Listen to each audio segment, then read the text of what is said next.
He thought she was just another black woman he could intimidate. That was until she walked into court and destroyed his career. The road was nearly empty that night. A few cars passed by, their headlights bouncing off the wet pavement. The streetlights flickered, casting long shadows across the stretch of highway outside Birmingham, Alabama. It was late, just past 11, the kind of hour where most people just wanted to get home. Lieutenant Commander Renee Dawson had been driving for nearly 2 hours. Her fingers lightly drummed against the wheel, humming along to the soft rhythm of an old jazz tune that played through the speakers. She wasn't in uniform, just a simple black sweater and jeans, her hair pulled back. She didn't stand out, or so she thought. Then she saw the lights in her rearview mirror, red and blue flashing, closing in fast. Her stomach clenched, not out of fear, but out of exhaustion. She knew how these things went. She signaled, changed lanes, and eased her car onto the shoulder. She put the car in park, took a slow breath, and kept both hands where they could be seen. She had been in the military long enough to know the drill. A white patrol car stopped just behind her. The officer took his time getting out. When he finally did, he moved like a man who expected obedience, heavy boots scuffing against the asphalt, one hand resting on his belt, and the other holding a flashlight that flicked on as he approached. She turned her head slightly, watching him through the side mirror. The name on his badge caught the light. Briggs. "License and registration," he said. No greeting, no explanation. His voice was flat, practiced, impatient. Renee met his eyes in the mirror, then reached slowly into the glove compartment, pulling out her documents. "Was I speeding, officer?" she asked, her voice steady. Briggs didn't answer immediately. He took the papers from her hand, holding them just out of reach, as he gave her car a once-over. "Taillights are out," he said. She frowned. "That can't be right." Briggs finally looked at her. "Are you arguing with me?" A beat of silence passed. Renee could feel the shift in the air, that quiet, unspoken moment where power met resistance and one side expected the other to cave. She had seen it before, in briefings on bases overseas, in training exercises meant to prepare sailors for the world outside the Navy. She knew better than to push, but she also knew her rights. "I'm just saying," she replied, her voice calm. "My taillights were checked a few weeks ago. But if there's an issue, I can get it fixed." "Step out of the car," Briggs cut her off like he hadn't heard a word. Renee exhaled slowly. She glanced toward the traffic ahead. No witnesses. She tapped her fingers against the steering wheel once, then reached for the door handle. "Mind telling me why?" she asked. Briggs tilted his head, smirking. "Because I said so." She let that hang in the air for a second, then unbuckled her seatbelt and pushed the door open. The night air was cooler than she had expected. She stepped onto the pavement, her posture relaxed but measured. She wasn't looking for a fight, but she wouldn't be bullied either. Briggs took a step back, scanning her. She could feel him sizing her up, deciding how much he could get away with. "Turn around, hands on the car." This time she hesitated. For what reason? Briggs took a step closer. His smirk disappeared. "Are you resisting?" Renee held her ground. "I'm asking a question." A flicker of something crossed his face. Annoyance, amusement, maybe both. Then, without warning, he reached for his radio. "We got a non-compliant driver here," he muttered into the speaker. Then louder, "Turn around." Her pulse quickened, but her expression stayed neutral.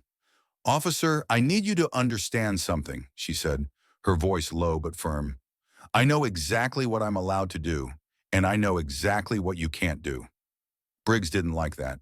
His jaw tensed. "You're under arrest," he snapped, reaching for her wrist. Renee moved before he could grab her, stepping back just enough to avoid his grip. "Under arrest for what?" she asked. "For obstructing an officer." She exhaled sharply through her nose. So that was his game. Her military training kicked in. Heartbeat steady, breathing even. She knew she had two choices: comply and fight this later, or push back and risk escalation. She wasn't about to become another statistic. With slow, deliberate movements, she turned, placing her hands on the roof of her car. The metal was cool against her palms. Briggs wasted no time yanking her arms behind her back, tightening the cuffs far too much before shoving her toward the patrol car. "You don't know what you're doing," she murmured. Briggs chuckled, shoving her into the back seat. "Lady, I know exactly what I'm doing." But he didn't. Not even close. The hard plastic seat of the patrol car dug into her back. Renee sat still, her wrists burning against the cuffs. Her breath was measured as the door slammed shut behind her, sealing her in. Outside, Briggs strutted back to his vehicle. Muttering something into his radio, Briggs glanced at the partition separating him from the back seat. The faint reflection of her face stared back at her, calm, composed. But beneath that, something simmered. She had been through combat drills, high-stakes operations, and interrogations in foreign territories. But this was different. This was a man with a badge, drunk on power, convinced he was untouchable. A few minutes passed, then 5, then 10. She shifted her hands slightly, testing the cuffs. Too tight. He had done it on purpose. The driver's side door swung open, and Briggs slid in, whistling. "Well, well," he muttered, pulling his seatbelt across his chest. "Let's take a little ride." She didn't respond. He threw the car into gear, pulling off the shoulder and back onto the road. The patrol car lurched forward, the overhead lights still flashing. She could see the reflection of the red and blue in the side mirrors, staining the road behind them. "You know," Briggs said after a moment, "most people just keep their mouths shut when I tell them to step out." Renee exhaled sharply through her nose.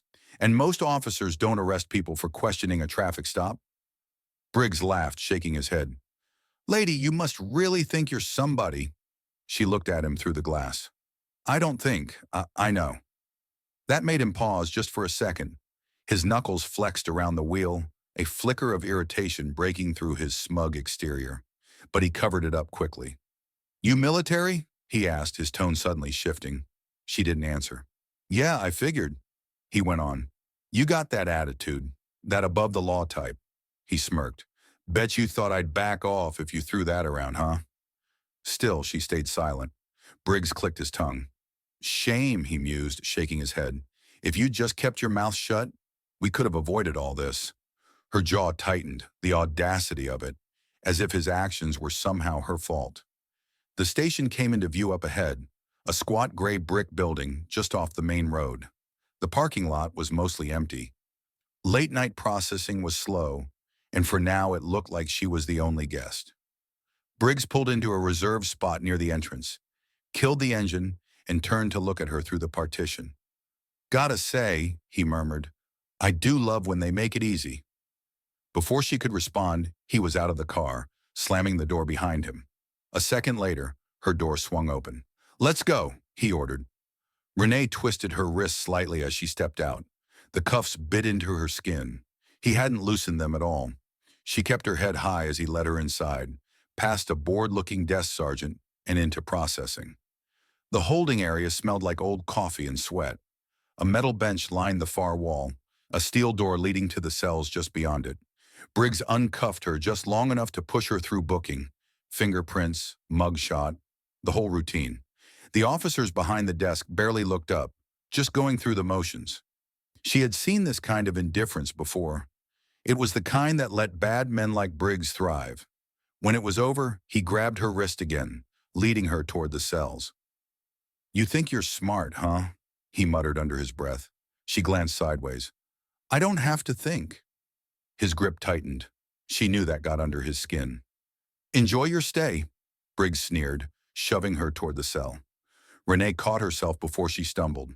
She turned, watching as the metal bars slid shut between them. Briggs smirked from the other side, tapping the bars lightly with his fingers before walking away. The lock clicked into place. She took a slow breath, then sank onto the bench. The chill of the metal pressed through her jeans, grounding her. One night, that's all it would take, because Briggs had no idea who he had just messed with. The metal bench was cold, hard, and unforgiving. Renee shifted slightly, rolling her shoulders to ease the stiffness creeping in. The cell wasn't much, just 4 walls, a single flickering light, and the faint smell of old sweat and disinfectant. She had spent nights in far worse conditions, in places where the threat wasn't just discomfort, but real danger. This question mark. This was nothing. But that didn't mean she wasn't angry. Through the bars, she could hear the faint murmur of officers talking at the front desk, the occasional shuffle of paperwork, the clatter of a coffee cup against a desk. She exhaled slow and steady. Control the breathing, control the mind.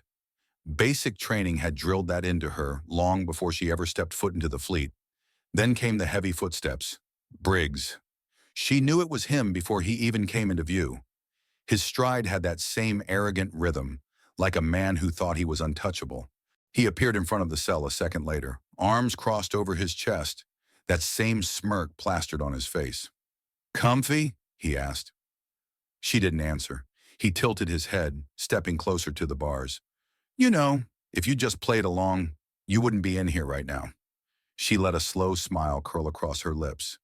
At the edges of her lips, Renee's expression curled into a small smile. "Oh, I'm exactly where I need to be," she said. Briggs's smirk faltered for just a moment, a flicker of something in his eyes. Annoyance, perhaps uncertainty. But he covered it quickly. He scoffed and glanced toward the empty holding area. "No one's coming to get you tonight, lady," he said with a shrug. "Guess that means you'll have some time to think about that attitude." Renee just watched him, unmoved, unshaken. Briggs leaned in slightly, lowering his voice. "See, here's the thing," he continued, his tone dripping with superiority. "People like you think the rules don't apply. You think that a little confidence is enough to get you out of trouble."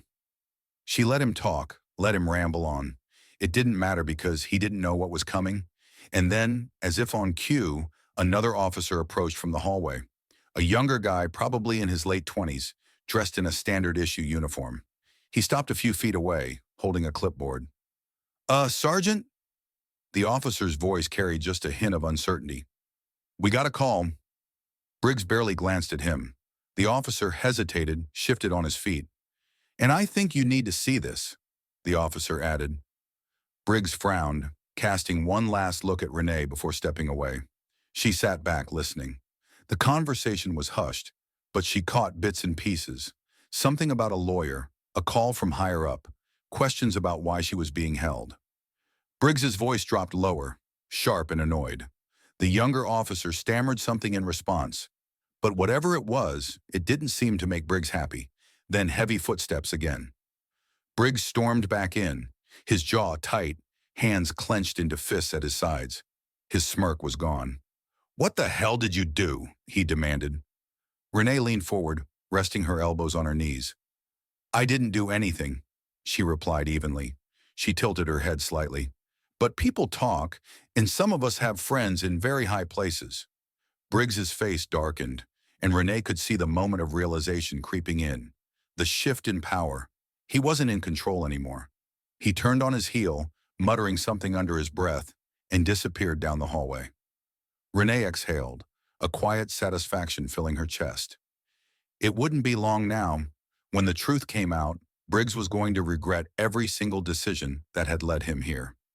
Morning light spilled through the narrow windows of the courthouse, casting long streaks across the polished floors. The air inside was crisp, the kind of cold that settled deep in your bones if you sat still too long. Renee stood near the defendant's table, her posture relaxed but her eyes sharp. She wasn't in handcuffs anymore. No orange jumpsuit, no holding cell, just a well-tailored navy blue blazer, a simple blouse, and an undeniable presence. She wasn't alone. Beside her, her attorney, Carla Whitman, flipped through a stack of papers, barely glancing up as people trickled into the courtroom. The woman was efficient, methodical. No wasted movements, no small talk. Renee liked that. The heavy wooden doors at the back of the courtroom swung open, and Briggs walked in. He still carried himself like he owned the room.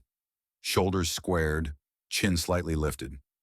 But there was a difference now, a stiffness in his step, a flicker of something in his expression that hadn't been there before. He wasn't as sure of himself anymore. Renee caught his eye. He looked away. "Good." The judge entered and the room quieted. Judge Alan Kirkland, an older man with a weary expression, adjusted his glasses as he settled into his chair. He didn't waste time. "All right," he sighed, glancing over the case files. "Let's get to it." The prosecutor, a middle-aged man with neatly combed hair, cleared his throat. "Your Honor, we have reason to believe that the defendant, Lieutenant Commander Renee Dawson, was unlawfully detained without probable cause." Furthermore, new information suggests a pattern of misconduct involving the arresting officer, Sergeant Daniel Briggs. A murmur rippled through the room. Briggs shifted in his seat, his jaw tightening. The judge peered at him over his glasses. Sergeant Briggs, care to explain? Briggs leaned forward, clearing his throat. Your Honor, the defendant was uncooperative during a routine traffic stop. The prosecutor cut him off. Uncooperative? He turned, lifting a document from the table. Lieutenant Commander Dawson's record shows a distinguished military career. Graduate of the Naval Academy, multiple commendations, no criminal history, no outstanding citations. Are you telling me that despite all this, she was such a threat that you had to arrest her over a broken taillight? Briggs opened his mouth, then shut it. The silence stretched. The prosecutor continued, flipping through his papers. Additionally, an internal review of your arrest history shows a disproportionate number of traffic stops involving black drivers in this district. The murmurs grew louder. Briggs's face darkened. Judge Kirkland set his file down with a sigh. Sergeant, I don't like what I'm hearing. Briggs sat back, crossing his arms. She resisted, he muttered. The prosecutor raised an eyebrow. The body cam footage says otherwise. Another ripple of noise moved through the room. Briggs looked at the judge, suddenly more defensive. I was following standard procedure, he said. Judge Kirkland wasn't buying it. He glanced toward the bailiff. Let's play the footage, he said. A screen lowered at the front of the courtroom, and a video began to play. Renee didn't turn to watch. She had lived it. The sound of Briggs barking orders, her calm voice in response, the unnecessary escalation, the smug way he tightened the cuffs. The room was dead silent when the footage ended. Judge Kirkland leaned forward, steepling his fingers. Sergeant Briggs, you violated protocol. You conducted an unlawful arrest, and you failed to report the full details in your initial statement. Briggs opened his mouth, but the judge wasn't done. The charges against Lieutenant Commander Dawson are hereby dismissed, the judge declared, his gavel coming down sharp and final. And I strongly suggest an internal investigation into Sergeant Briggs's conduct. The tension in the room snapped like a pulled rubber band. Briggs looked like he had been punched in the gut. His face flushed red, hands clenched into fists at his sides. Renee simply exhaled slowly, controlled. She never had a doubt. As she stood and gathered her things, she glanced toward Briggs one last time. Their eyes met. No words were exchanged. They didn't need to be, because this time, she wasn't the one who had to fight for her reputation. Briggs was. Briggs stormed out of the courtroom, his heavy footsteps echoing down the polished hallways. His face was tight, his jaw clenched. He could feel the eyes on him. Other officers, court staff, even reporters who had shown up after word of the case spread. He wasn't used to this. He was used to control, to walking into a room and commanding respect or fear. But now the power he had taken for granted felt like it was slipping through his fingers. And then came the worst part. Sergeant Briggs. A sharp voice cut through the hallway noise. He turned. Chief Eldon Baker stood with his arms crossed, his expression unreadable. The older man had been on the force for over 30 years, a respected figure in the department. His word carried weight. Briggs straightened. Sir? Baker studied him for a moment, then with a curt nod, motioned for Briggs to follow him into a private office. The second the door shut, the chief's tone dropped. What the hell were you thinking? He asked, his voice low and cold. Briggs exhaled sharply. I was doing my job. Your job? Baker scoffed, tossing a file onto the desk. It landed with a heavy thud. That's not what it looks like from here.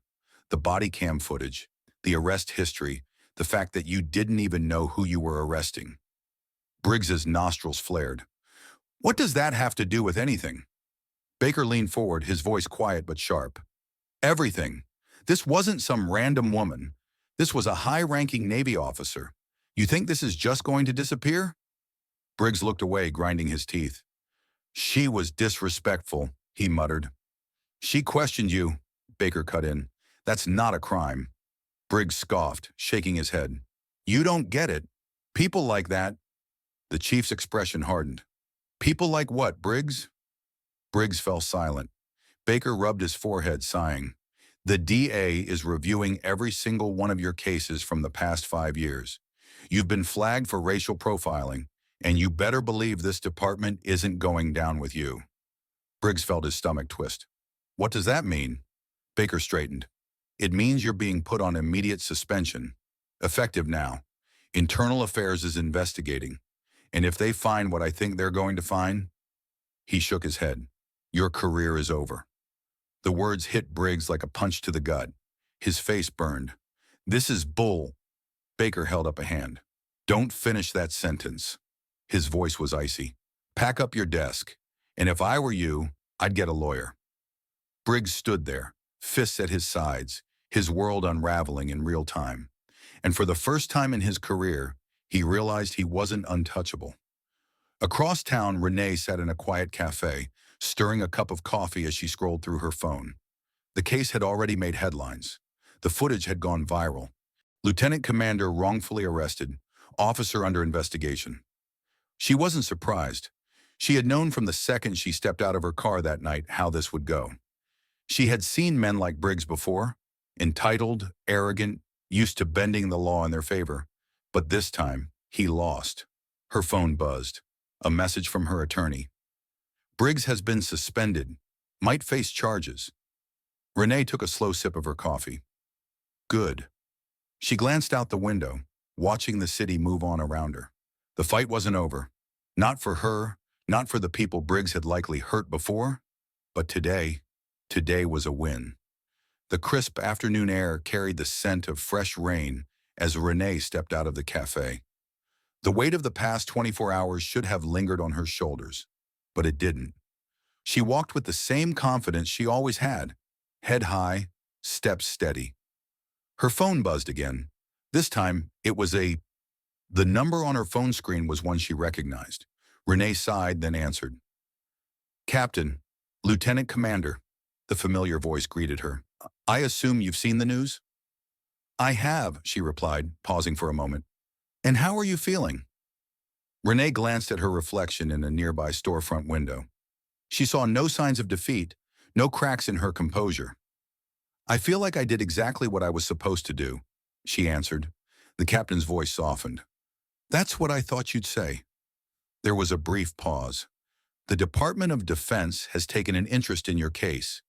Don't be surprised if they ask you to speak on it." Renee exhaled through her nose. "Not sure I'm interested in being a headline." "You already are," the captain countered. "And whether you like it or not, what happened to you is a reflection of something bigger." Renee knew that. She had always known. Briggs wasn't an isolated case. He was part of a system that had allowed officers like him to operate unchecked for years. This wasn't just about her. It was about the dozens, maybe even hundreds, of people who had been in her shoes but didn't have the rank, the legal team, or the voice to fight back. She leaned against a streetlight, watching the traffic move by. "This isn't the first time something like this has happened," she said, "and it won't be the last." "No," the captain agreed, "but it's the first time Briggs is facing consequences, and it's because you didn't back down." Renee closed her eyes for a second, letting those words settle. She hadn't backed down, not when Briggs pulled her over, not when he tried to intimidate her, not when the cuffs tightened around her wrists, not even when she spent the night behind bars, knowing full well the deck had been stacked against her. She had stayed firm, and now she had won. The captain cleared his throat. "One last thing," he added. "You might be getting a call from the mayor's office." Renee's eyebrows lifted. "Oh? Seems they want to recognize you for handling the situation with professionalism and grace." She smirked. "Now that's ironic." The captain chuckled. "You gonna accept it?" Renee thought for a moment, then shrugged. "I'll think about it." She ended the call and tucked her phone back into her pocket. Across the street, a mother walked with her young son, his small hand wrapped tightly around hers. He was laughing about something, carefree, full of life. Renee watched them for a moment. The next generation. She had fought for herself, yes, but she had also fought for him. For every black boy and girl who deserved to grow up in a world where men like Briggs couldn't wield their badges like weapons. She took a deep breath and then walked away. Her steps firm, her purpose clear, because this fight wasn't just hers, it never had been. Power unchecked is power abused, and the only way to change the system is to hold it accountable. What happened to Renee happens to people every day. People who don't have the privilege of rank, connections, or evidence to back them up. That's why it's important to speak up, to demand change, to refuse to stay silent. If this story made you think, share it. If it made you angry, talk about it. And if it made you realize how much work is left to do, stay engaged, because real change starts with real conversations.